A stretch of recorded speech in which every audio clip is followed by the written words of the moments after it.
Hello മുത്തുമണികളെ, അടിപൊളി രുചികരമായൊരു രസമാണ് അതിന് കുറച്ച് വാളംപുളി എടുത്തു, നമ്മുടെ തോരപ്പരിപ്പ് വേവിച്ചതിൻ്റെ നന്നായി ഉടച്ചത്, പിന്നെ അതിന് ശേഷം കുരുമുളകും ചെറിയ ജീരകവും പച്ചമല്ലിയും അത് നന്നായി പൊടിച്ചതും, പിന്നെ കടുകിട്ട് കൊടുത്ത്, പിന്നെ ഉള്ളി, ഇഞ്ചി, വെളുത്തുള്ളി, കറിവേപ്പില, ഉള്ളിയൊക്കെ ചതച്ചതിന് ശേഷം കറിവേപ്പില ഇട്ട് കടുക് പൊട്ടിച്ചതിന് ഉലുവയും പൊട്ടിച്ചതിന് ശേഷം അത് ഒഴിച്ചു കൊടുത്തു. പിന്നെ തക്കാളി കുറച്ച് മിക്സിയിൽ നന്നായി വേവിച്ചിട്ട് അടിച്ചെടുത്തു.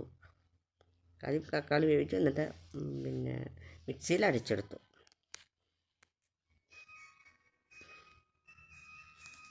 പിന്നെ പുളിവെള്ളം ഒഴിച്ചു കൊടുത്തു. പിന്നെ അല്പം മുളക് പൊടി, മഞ്ഞൾപ്പൊടി, കായപ്പൊടി, ഉലുവപ്പൊടി, ഇത്തിരി സാധനം കുറച്ചല്പം പുളിവെള്ളത്തിൽ മിക്സാക്കി അതിലേക്ക് ഒഴിച്ചു കൊടുത്തു.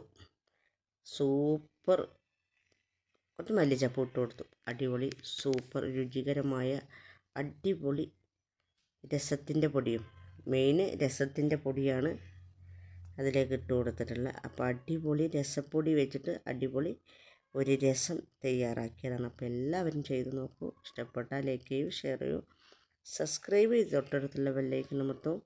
ലീലാക്ഷരം വയനാട് എന്ന യൂട്യൂബ് ചാനൽ സബ്സ്ക്രൈബ് ചെയ്യും മുത്തുമണികളെ. ഓക്കേ.